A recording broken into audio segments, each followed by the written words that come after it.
La semana pasada, hace 4 semanas les dije que quería compartir con ustedes 2 verdades fundacionales que son fundamentales para la vida del cristiano. Una es la verdad fundamental de la iglesia como tal, lo que es la iglesia, lo que la iglesia significa como el cuerpo de Cristo. Y la otra tiene que ver con la resurrección, porque la resurrección es la que determina que nuestra fe realmente es válida. De esa vamos a hablar la semana que viene. Pero continuamos hablando acerca de este cuerpo que nosotros llamamos la iglesia y cómo nosotros debemos de vivir en la iglesia. Y déjenme decirle que nosotros, yo creo, en la iglesia hemos perdido un poco acerca de lo que significa ser la iglesia o el pueblo de Dios. Y el apóstol Pablo nos habla aquí en este pasaje y nos dice que cada uno de nosotros debemos de estar creciendo juntos en amor. Debemos estar creciendo, debemos estar siendo edificados en amor. Pero Pablo menciona 5 diferentes dones que son dados a la iglesia con el propósito de edificar la iglesia. Yo no voy a enfocarme en esos 5 dones, pero quiero mencionar que uno de los peligros que la iglesia experimenta es cuando nosotros no crecemos, no maduramos, nos quedamos niños en nuestra fe y entonces somos arrastrados por toda clase o todo viento de doctrina. En otras palabras, uno de los problemas que el apóstol Pablo quería aclarar o quería traer a coalición a la iglesia de Efesios, que nos está trayendo a nosotros, es que cuando nosotros no maduramos espiritualmente, vamos a experimentar fluctuación en cómo vivimos. ¿Por qué vamos a experimentar esa fluctuación? Porque como un niño que no entiende, que no sabe, que no tiene experiencia, que no ha vivido, puede ser arrastrado por un dulce, puede ser arrastrado por un juguete. Algunos cristianos que llevan muchos años en la iglesia, que no han madurado en su fe, también pueden ser arrastrados por doctrinas seductoras. Y eso Pablo consideraba que era un peligro, que era un problema, que era una situación incómoda. Y cada uno de nosotros debemos de tener eso en mente, porque a pesar de que muchas personas tienen buenas intenciones, en muchas ocasiones esas buenas intenciones no se traducen a doctrinas que sean sabias, a doctrinas que sean buenas, a doctrinas que sean saludables. Y cada uno de nosotros tiene que tener eso en mente. El amigo de Pablo, que se llamaba Lucas, escribe no solamente el libro de Lucas, sino que escribe el libro de los Hechos. Y en el libro de los Hechos, en el capítulo 2 del libro de los Hechos, él hace mención a un pasaje bien importante en el versículo 42, acerca de la iglesia primitiva. Y dice que ellos perseveraban en la doctrina de los apóstoles, en la comunión unos con nosotros y en el partimiento del pan y las oraciones. Y ahí, en ese pasaje tan corto, Lucas nos dice 4 características que la iglesia primitiva tenía y que nosotros debemos de tener. 4 características en cómo debemos vivir como iglesia. Lo primero que él dice es que tenían una devoción por las enseñanzas de los apóstoles. En otras palabras, nosotros no necesitamos reinventar la teología. Nosotros no necesitamos reinventar la doctrina, sino que tenemos que estar devotos a las enseñanzas de los apóstoles. Si tenemos dudas, vamos a la enseñanza de los apóstoles. La otra cosa que él menciona es que tenemos la comunión con los santos, una confraternización en la iglesia. Nosotros podríamos llamarlo en el siglo XXI, vamos a ir a la iglesia. En el tiempo antiguo se llamaba confraternización en la iglesia, confraternización en el cuerpo de Cristo. Otro pilar que debemos de mantener en mente en la iglesia en el día de hoy. La tercera cuestión que Lucas menciona es que compartíamos en la cena del Señor. Hoy vamos a compartir la cena del Señor. Los que somos creyentes, los que somos hijos de Dios, los que somos miembros del cuerpo de Cristo, debemos de compartir en la cena del Señor, porque cuando compartimos en la cena del Señor estamos haciendo memoria de lo que el Señor dijo, de lo que el Señor hizo, de lo que el Señor vivió, de lo que el Señor experimentó. Y la otra cosa que debemos de hacer, que tratamos de hacer todos los días que podemos, es el poder orar los unos por los otros.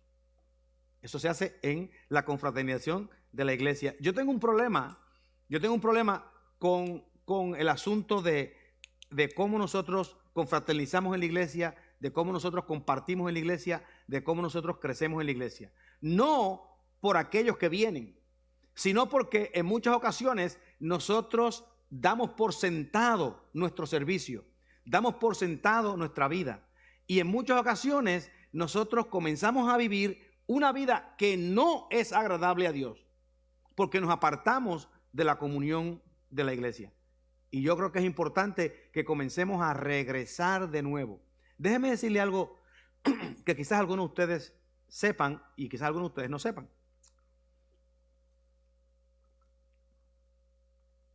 Las vidas que nosotros vivimos aquí, no las vivimos para nosotros solamente.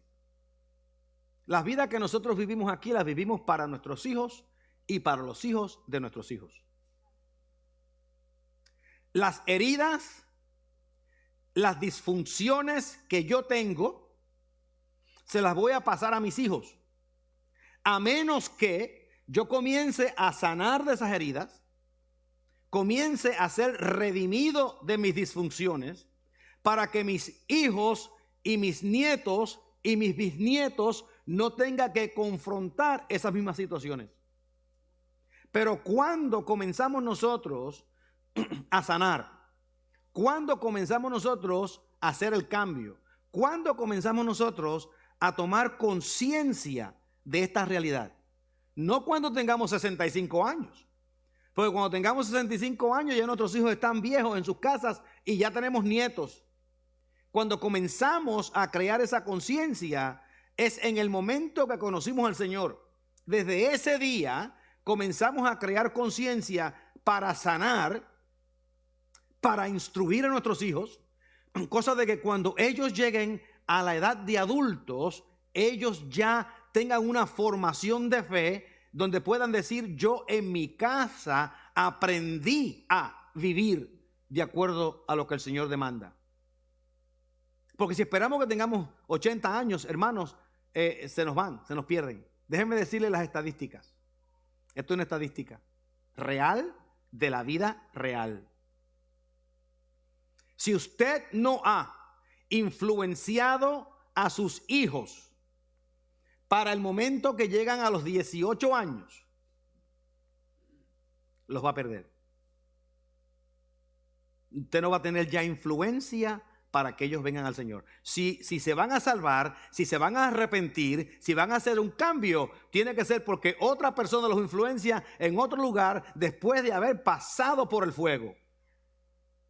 El tiempo de instruirlos no es cuando llegan a los 18 años. El tiempo de instruirlos es cuando tienen 4, 5, 6.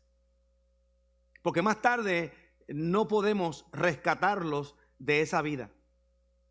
Si las generaciones de mañana nos van a imitar a nosotros. ¿Ustedes alguna vez han oído gente que dicen, muchachos, jovencitos, 15, 16 años, yo no quiero ser como mi papá, yo no quiero ser como mi mamá?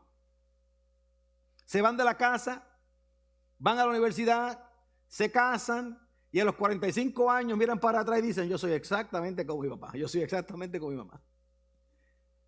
Porque a pesar de que ellos quieren rebelarse en contra de lo que ellos veían como algo viejo, pasado, fuera de moda, se dan cuenta más tarde que era realmente lo que era verdad en su vida.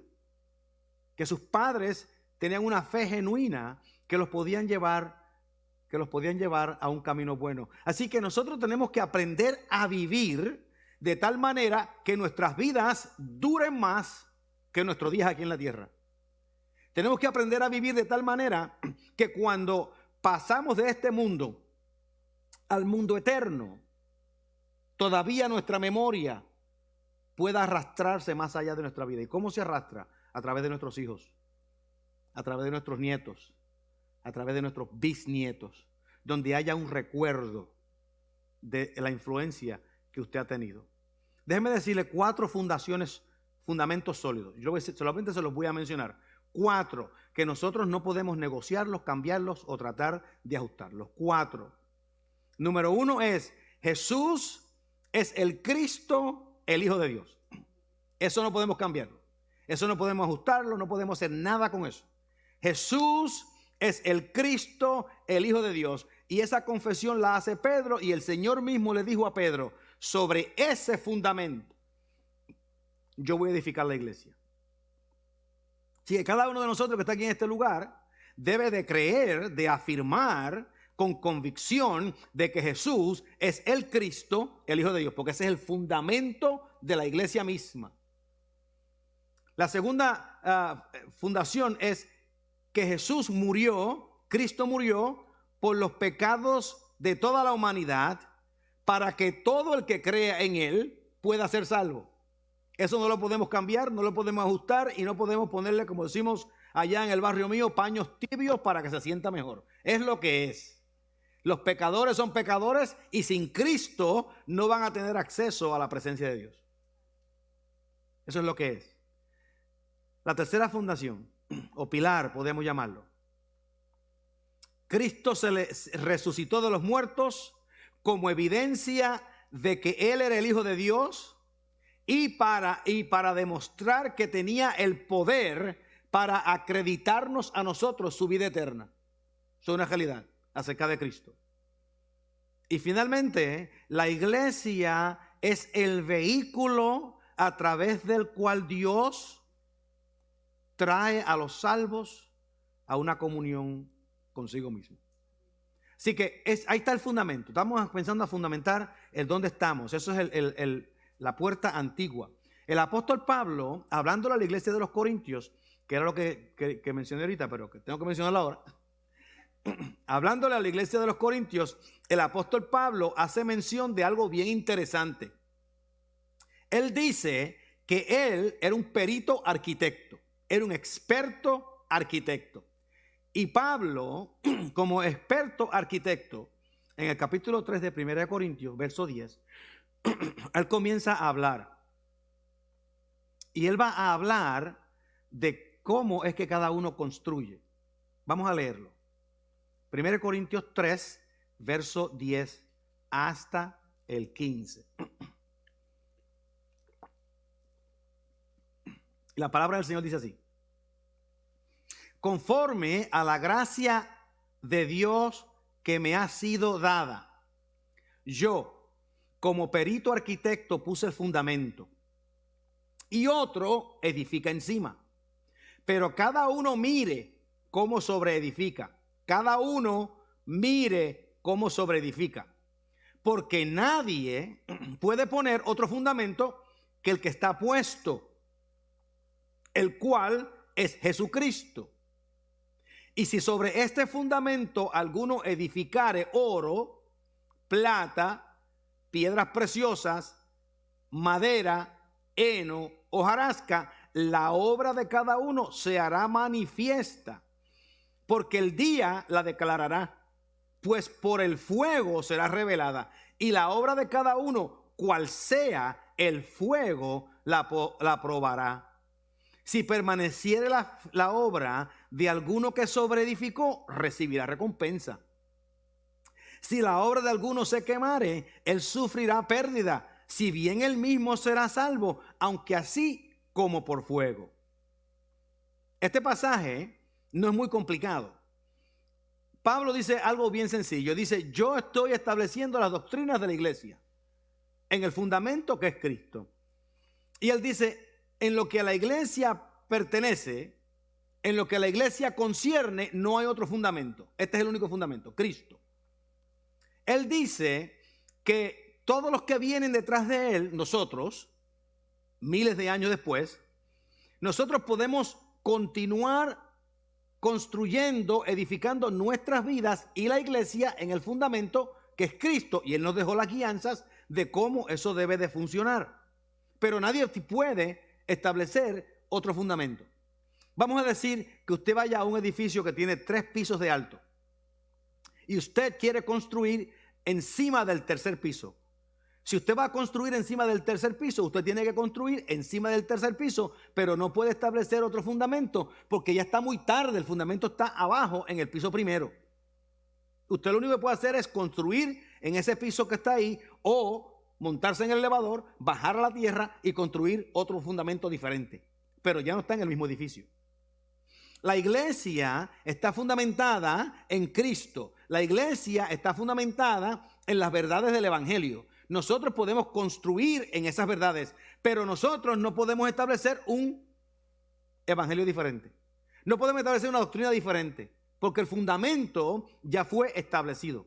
Otra cosa que ocurre es que nosotros podemos utilizar nuestras imaginaciones en cómo vamos a construir nuestras vidas, pero al terminar del día, si nuestras vidas no producen oro, plata o piedras preciosas, nuestra obra se va a quemar. Aquí algo bien importante que el apóstol Pablo hace. Él le añade lo que yo llamo una frase que produce horror en el creyente. La frase lee así: la obra de cada uno se hará manifiesta, porque el día la declarará, pues por el fuego será revelada. Y la obra de cada cual sea, el fuego la probará. O sea, hermano, oigan esto. Esto está en la Biblia de hace 2000 años. Y nosotros lo hemos leído en varias ocasiones. Pero esto es una frase, un texto que produce horror. En otras palabras, cuando nosotros pasemos de este mundo y entremos a la eternidad, nosotros no vamos a pasar de este mundo y entrar a la eternidad y vamos sencillamente a entrar al cielo y nada va a pasar. No, por el contrario, el apóstol Pablo dice que el día, el fuego, revelará la obra de cada uno. Yo no sé exactamente qué clase de fuego este es y cómo se va a sentir. Pero cuando yo pienso en fuego, yo me imagino que si a uno lo pasan por fuego, no debe ser una experiencia placentera. ¿Usted me entiende lo que quiero decir? O sea, va a ser un momento de prueba difícil para ver si la obra de la persona sobrevive. Así que cuando nosotros pensamos, o cuando yo pienso en el apóstol Pablo hablando de que el fuego va a manifestar la obra de cada uno de nosotros debe tener en mente que vamos a vivir nuestra vida aquí, estamos construyendo la iglesia, estamos construyendo nuestras vidas, pero de acuerdo a cómo nosotros vivamos, vamos a recibir galardones o no vamos a recibir nada. Oro, plata, piedras preciosas, heno, madera, hojarasca. Los primeros 3 permanecen, los segundos 3 se queman. Cada uno de nosotros tiene que entender que como nosotros vivamos acá va a tener una influencia de la clase de galardón que vamos a recibir. No que usted va a ir al infierno, porque nada estamos hablando del infierno. Porque el apóstol Pablo sí nos dice esto en el versículo 14. Si permaneciera la obra de alguno que sobreedificó, recibirá recompensa. Si la obra de alguno se quemare, él sufrirá pérdida. Él sufrirá pérdida. La persona sufrirá pérdida. En otras palabras, la persona vivió la vida como quiso, anduvo como quiso, tuvo un poquito de fe. Va a entrar al cielo, pero va a entrar al cielo con pérdida. Va a entrar al cielo con pérdida. Y dice el apóstol Pablo, sufrirá pérdida, si bien él mismo será salvo, individualmente, pero como por fuego. Como ustedes saben, yo no escribí la Biblia. Yo no escribí la Biblia. Pero si me hubieran preguntado a mí, ¿cómo podríamos hacer este proceso de uno llegar al cielo? Yo lo había sugerido a Pablo que lo hiciera de esta manera. Yo le sugiero que lo hiciera de esta manera. El día que embajadores se fuese a presentar al cielo, ese llega el momento y llaman por orden alfabético y llegaron a la E y vamos a llamar a embajadores de Cristo. Llegamos con embajadores de Cristo y obviamente pues Pedro me va a llamar a mí primero. Yo llamo acá y Pedro me llama y vamos a entrar a todas las personas de embajadores de Cristo. Y va a llamar a las personas por nombre. Y entonces usted llega despavorido, sudando y corriendo. Y dice, mira que yo estoy con el grupo de embajadores. Y Pedro, déjame chequear tu nombre a ver si está en la lista. Pedro va a mirar la lista y dice, tu nombre no está en la lista primaria. Pero ¿cómo que no está en la lista primaria? Si yo era miembro de embajador, dice, tu nombre no está en la lista primaria. Espera aquí un momentito, porque tenemos que ahora pasar a todas las personas que están en la lista primaria. Y el pastor Scott tiene que dar cuenta de toda la gente a los cuales él ha influenciado. Y vamos a comenzar cuando tenía 25 años en Puerto Rico y comenzó la iglesia en aquel tiempo. ¿Y cuánto tarda eso? Usted va a decir. Todavía sudando y despavorido y un poco aterrorizado. Y Pedro le va a decir, bueno, eso va a tardar más o menos como 80 años por persona. Porque tenemos que recibir la persona, ver su vida, hacer una evaluación, tenemos que tomar nota, un sinnúmero de cosas tienen que ocurrir para entonces darle a la persona el galardón que se merece. ¿Y cuánta gente, usted pregunta, van a hacer? Dice, bueno, el pastor Scott influenció como 10,000 personas. Sí, que tú sacas la cuenta. Y usted saca la cuenta, saca su calculadora. Si se llevó el iPhone con usted, lo tiene allá, saca su iPhone y saca la calculadora y se da cuenta que 80 veces 10,000 son 800,000 años. Y tengo que esperar 800,000 años. Bueno, si hubieras estado en la lista primaria, no tendrías que esperar, pero como estás en la lista secundaria, tienes que esperar. Y ahí está usted sudando, esperando en la lista secundaria. Eso es lo que yo le sugeriría a Pablo. Pero yo no escribí la Biblia, así que usted está libre de eso. Bueno, 800,000 años más tarde,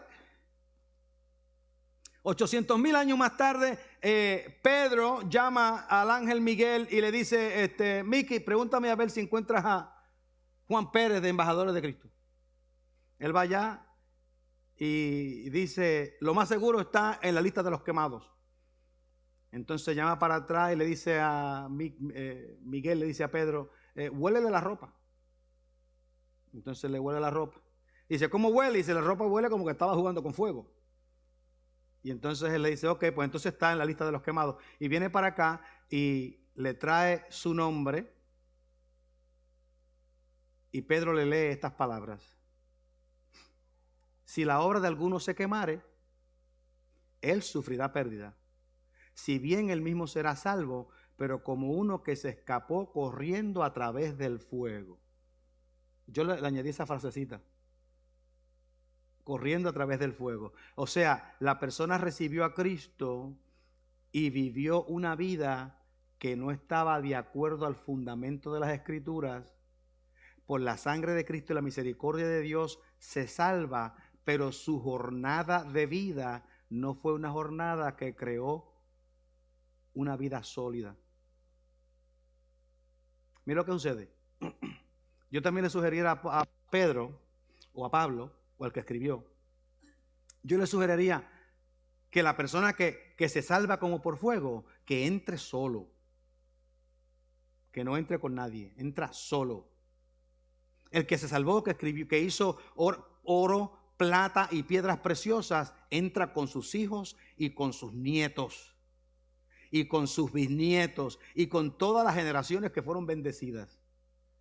Pero el que se salva como por fuego, entra solo.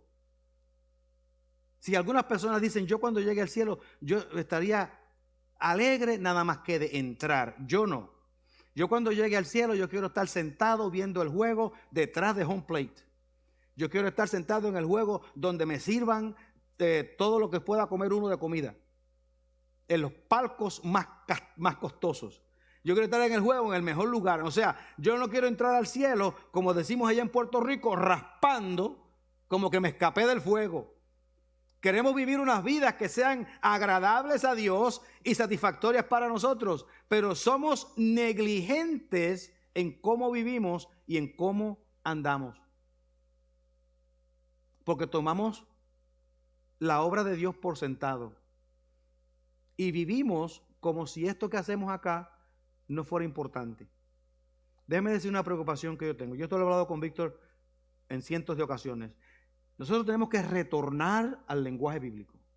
No que tengamos que aprender a hablar griego y arameo, pero que tenemos que retornar a las definiciones y los significados de la palabra de Dios.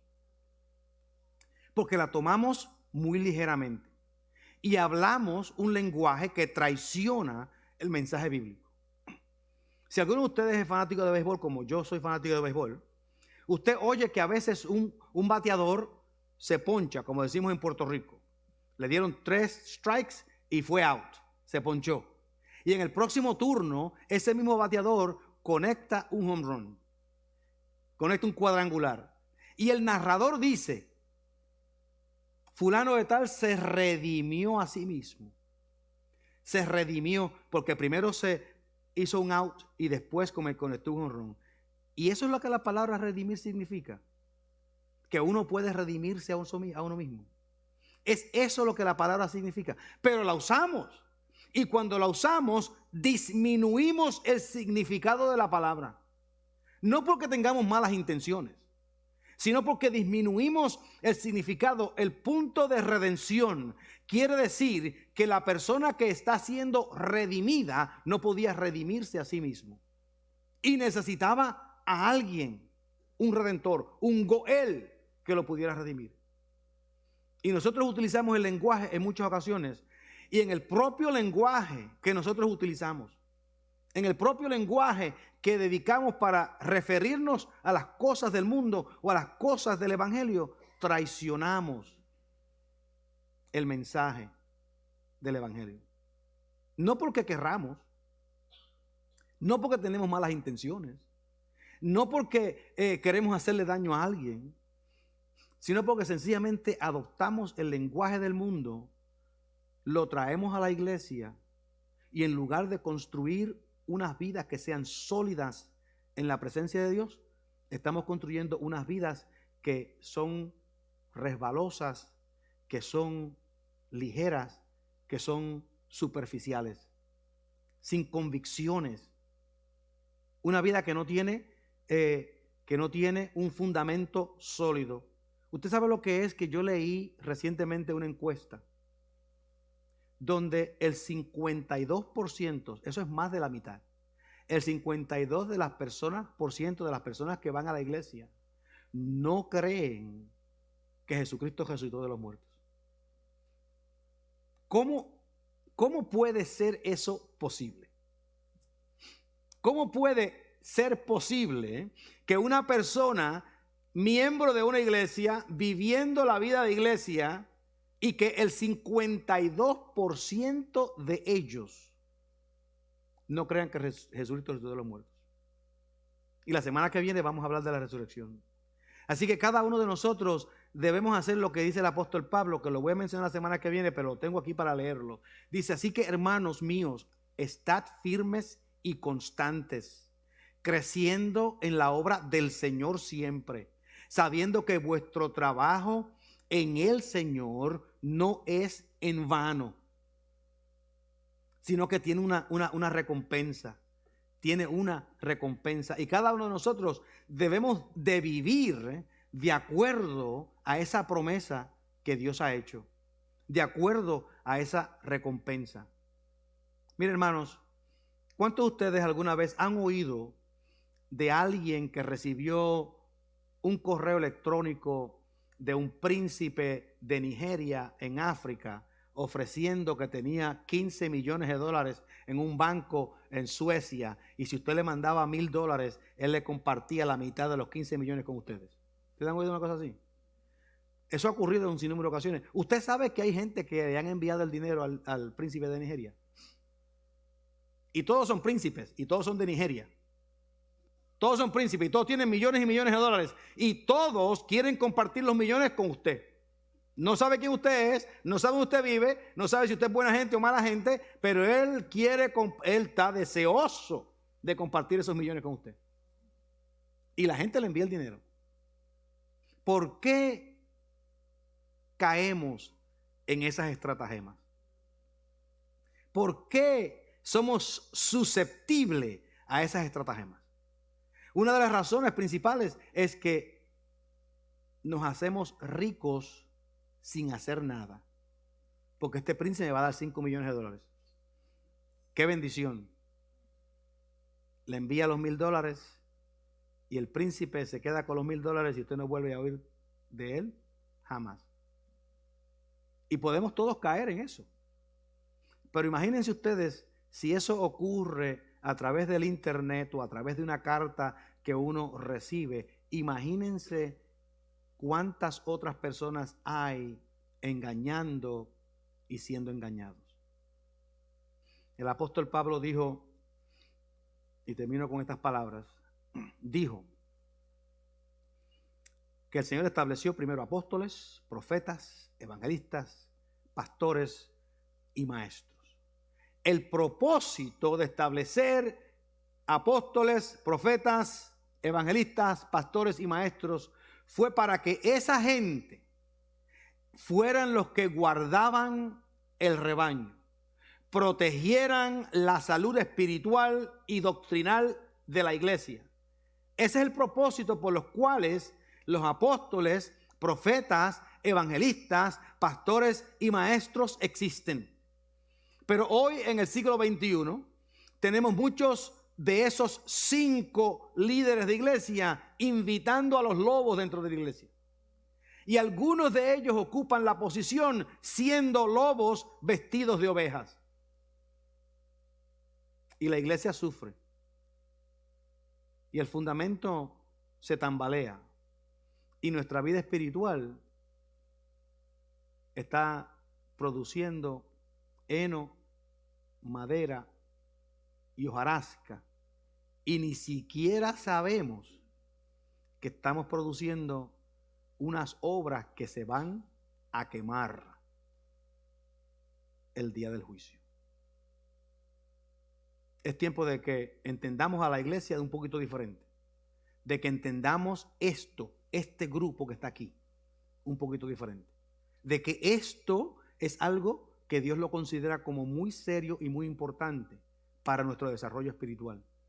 Que esto es un lugar donde nosotros podemos reírnos, gozar, disfrutar, relacionarnos, tener confraternización los unos con los otros, hacer picnics y un sinnúmero de otras cosas. Pero esto es el cuerpo de Cristo. Este es el lugar donde nosotros crecemos. Este es el lugar donde nosotros le pasamos a nuestros hijos la vida eterna. Donde le pasamos a nuestros hijos una conciencia. Donde le pasamos a nuestros hijos una vida que es agradable a Dios. Para que nuestra obra no se queme en el día final. Amén. Pongámonos en pie.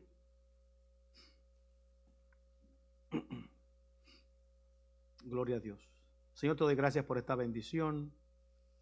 Bendice a cada uno de nosotros en este lugar. Danos, Señor, comunión. Danos una relación más íntima contigo. Y enséñanos, Señor, a vivir de acuerdo a tus preceptos. Gracias te damos por Jesús. En su nombre pedimos. Amén.